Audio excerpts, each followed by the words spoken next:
Hello everyone, welcome back to my channel. My name is Jalen and I'm coming at you with another reading vlog this week.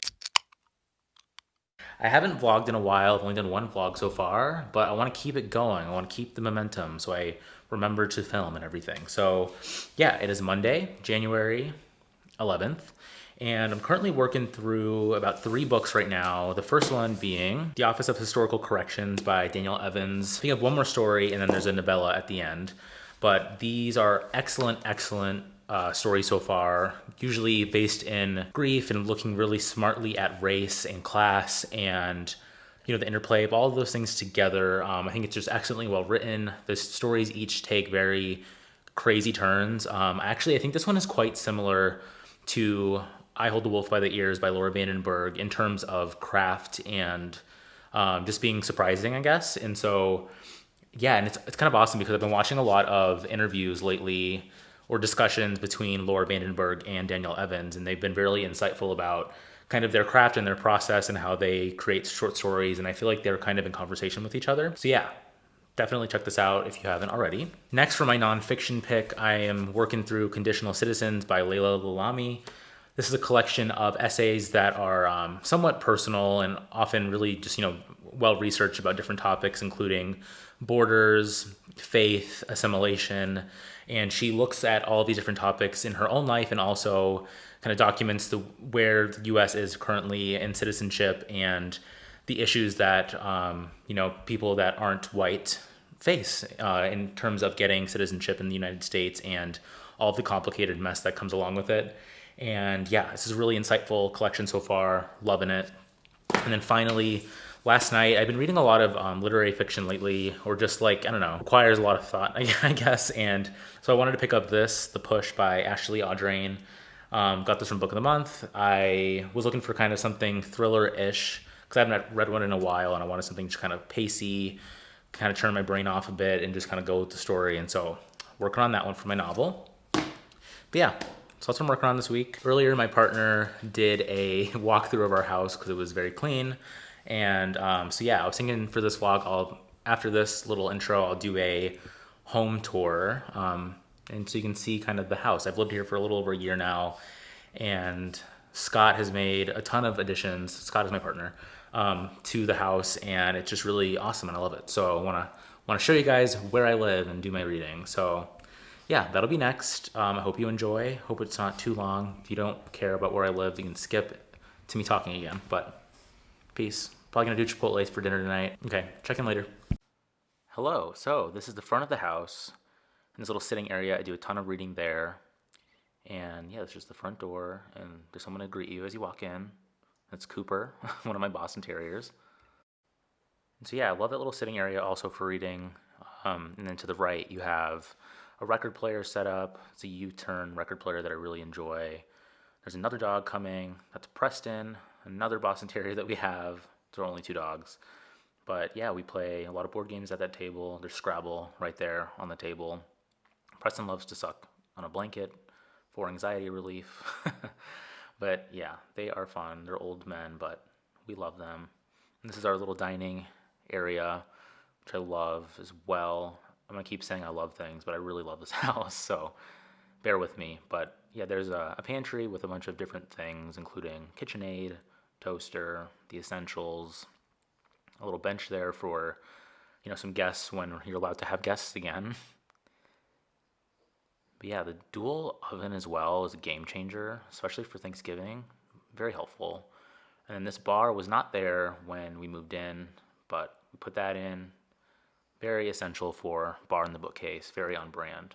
But there's a good view of everything. And this is a guest bathroom, which this one really stood out to me when I toured the house initially. I loved this wood wall. Really love that. And we put, Boston Terrier on the wall as well. We have a lot of Boston Terrier art throughout the house. We love them. But yeah, really love this bathroom. It's cute, I would say. It's so funny, Scott was so eager to do this. I was very pleased that he did it for me while I was working. I think I'm coming up in this video, so I will make a brief appearance. But this is our living room. Got the Banksy art which we love. Get some good natural light in here during the day, which is great. Some more art, and then our TV, which I don't really watch that much now that I read all the time. But there I am doing some work from home. Classic. That ring light, I use it for extra light while I'm reading. I don't know if anyone else does that, but that's my bookcase as well. I've shot many videos there. And yeah, so that front half is from 1925, and so the house is coming up on 100 years old, which is crazy, but this back part is an addition that was put on a couple of years ago. And so yeah, I live in a historic district in Arizona, and so yeah, it's pretty cool to know that, like, how old this house is, but it is wild. Love the brick.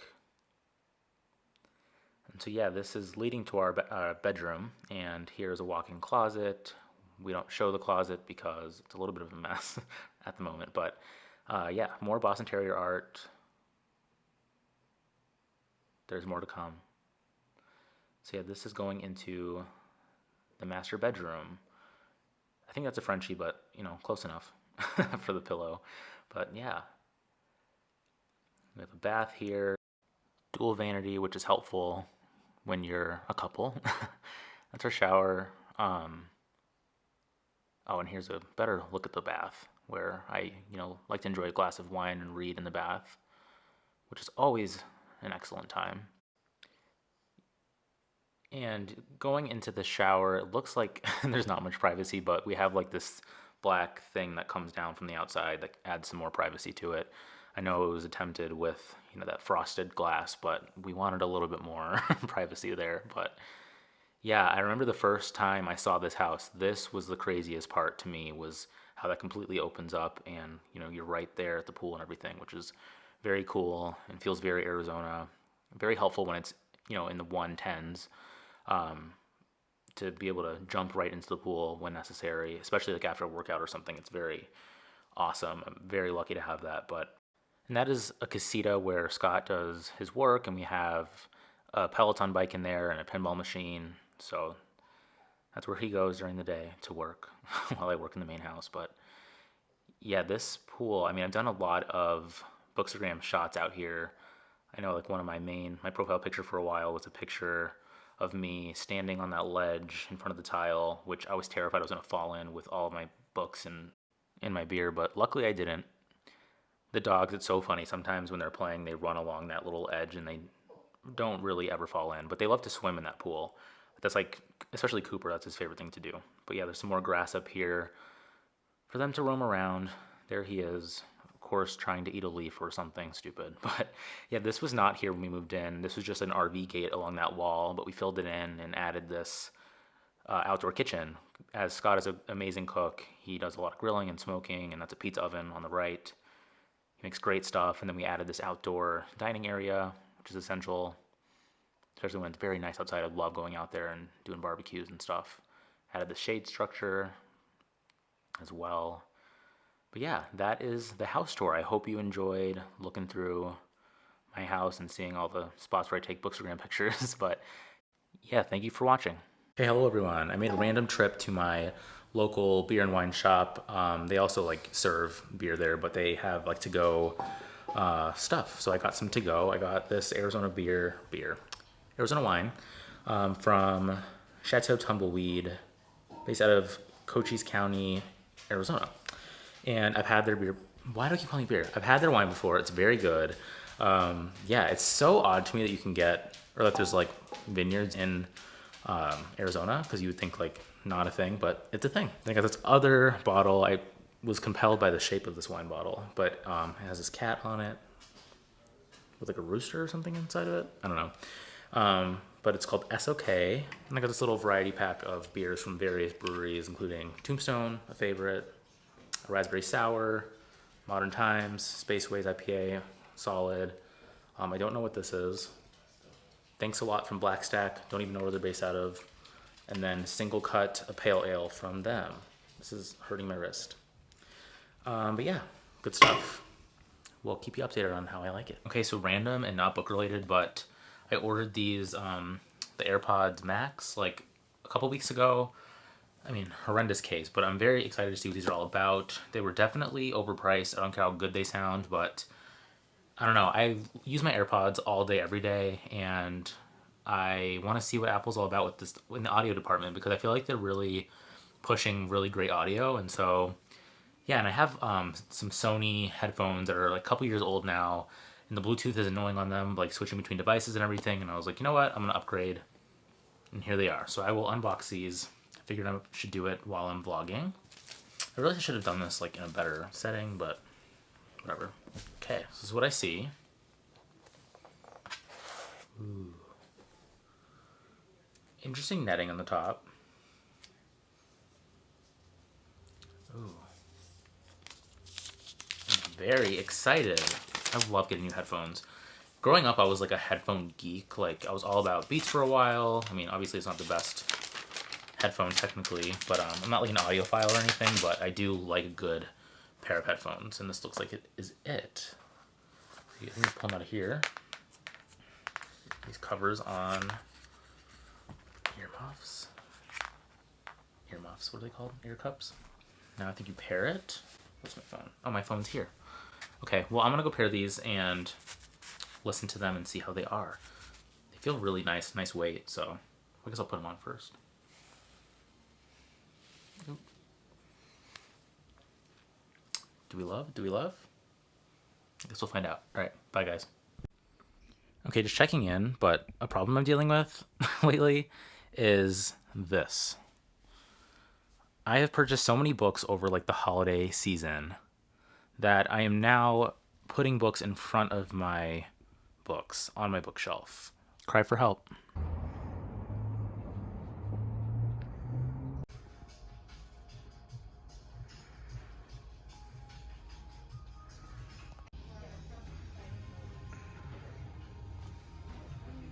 Okay, hello friends. I purchased books yet again because I have no self-control. Oh, by the way, disregard this. It's for my dogs, for them to not mess up my seats. But I'll show you what I got. So I have The Dangers of Smoking in Bed by Mariana Enríquez. She wrote Things, what is it called? Things We Lost in the Fire, which is a really acclaimed short story collection. I don't know when it was released, but I do know that Laura Vandenberg, who wrote I Hold a Wolf by the Ears, said that was a big inspiration for her collection, and so I really think I'm going to vibe heavily with this. It's like very, I think, unsettling short stories, which, I mean, that's all I ever look for in a short story collection, so yeah, I'm ready to be unsettled. Oh, and these all released today, funny enough, which I think they'll release today, pretty sure. But next I have Detransition Baby by Torrey Peters. This is one that my friend Hannah from Let's Talk About Books Baby, she said it's a great book, and so I'm really excited to read a novel with trans representation. We love it, and so it sounded really intriguing. It's a debut. Love reading debut novels, so excited for this. And then finally, I have the new George Saunders. I have the new George Saunders book, which is called The Swim in a Pond in the Rain.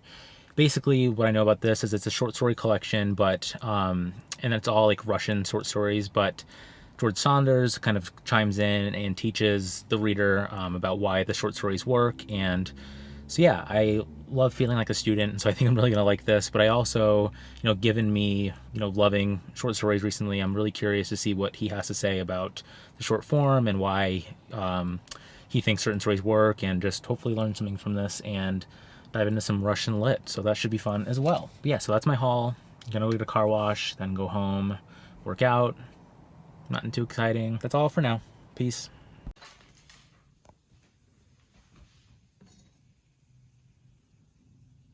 Hello everyone, it is Wednesday. I just had dinner that I just showed you. It was my voice. It was excellent. So now tonight I'm gonna read my 2 books I'm still working on. I'm determined to finish at least one of them. To wrap up this vlog, I don't want to do a vlog without like finishing reading something. I don't know if that'll, hold throughout my booktube career, but Conditional Citizens, I have like 40 pages left of this one, and it is so good.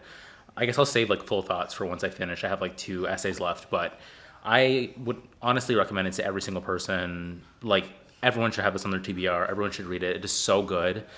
Citizenship is a topic that I've been wanting to really, research more and learn more about and understand the nuances of it.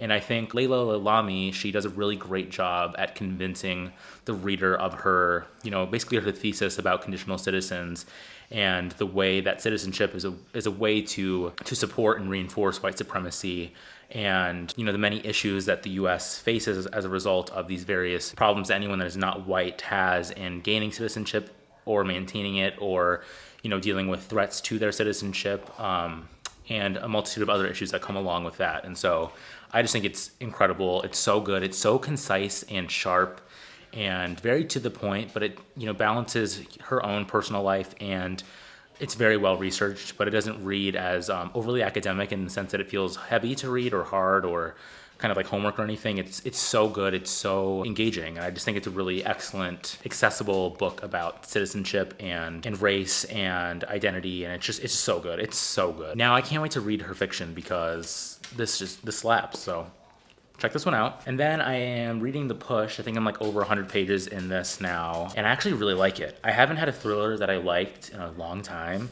But this one, I don't know if you've read the book Baby Teeth by, I think her name is Zoya Stage. I read that like a year and a half ago, and I really liked it. It's basically, this is a classic like creepy kid tale in the sense that the protagonist here, this book is following her and her depiction of events, like in her speaking to her, what seems to be her ex-husband, and like her version of events regarding her motherhood. And she has this child who is seemingly like basically evil, is doing very like bizarre things, is terrible to the mother in terms of not being able to keep quiet. She's screaming all the time, is never satisfied, and she starts doing malicious things to children as she gets older, and of course the husband doesn't see it. And so very similar to Baby Teeth in that regard, but I really like the reflection in this book about motherhood generally and the general anxieties that come with parenthood and particularly motherhood in this case. And the husband's annoying as hell, and the fact that he's in denial about everything. It's so frustrating. It's a classic, trope of this sort of story, but I think it's really engaging. It's really easy to read. I like it if you want something kind of, breezy, but it's also very like dark at times, like way more dark than I was expecting. And so, yeah, it's really good. I don't know where this book is going, but it has me engaged, and I can't wait to figure out what happens next. And I haven't really felt... It's not as eye-rolly as most thrillers are for me, and so it's a win in my book. I'm gonna go crack a brewski and read to unwind on this nice Wednesday. Peace. Okay, side note, I just realized that the TV has been playing in the background. I hope it doesn't come through, but I got some pens this week. They're called, what is it called? Muji. If anyone has like strong feelings about pens, please let me know like what your favorite pen is, because I was using like a Pilot G2, like classic pen, but I feel like it bleeds a lot, and I was like taking notes in Conditional Citizens, and it was just too like bleedy, and so I got these, and so far so good. I really like it. It's very like fine, but yeah, I don't know. Side note, if you have a pen that you like, drop it in the comments. Anyways, bye. Hello. So I was going to end the vlog here and just give some final thoughts on Conditional Citizens. I love this book. It was a 5-star essay collection for me. If you have any interest in U.S. citizenship and looking at the complications of citizenship, I would definitely pick this book up. I think it's, essential reading. She, in the final essay, gives some hope after, criticizing the United States and citizenship overall, rightfully so, criticizing it. And she introduces the idea of what equal citizenship would look like, as currently the United States is basically operating under a system of conditional citizenship in support of white supremacy. It made me hopeful to think that hopefully, one day we can get to that place where everyone is on equal terms. And she does say that while we might not see equal citizenship in our lifetimes, it is still worth the fight and putting in the effort today to get there at one point. She talks about historic figures that were fighting for us now, and we should continue that fight and, wish for a more hopeful and equal America in the future. And I just thought it was a brilliant way to end the book. It was very moving, and yeah, instant 5 stars. So good. Check it out if you haven't already. But yeah, I hope you enjoyed this vlog. I hope you enjoyed like the house tour and everything. It was fun to do. I hope you like that. But yeah, until next time, cheers. How many times am I gonna not have my water with me? Hold on. Yeah, so until next time, cheers.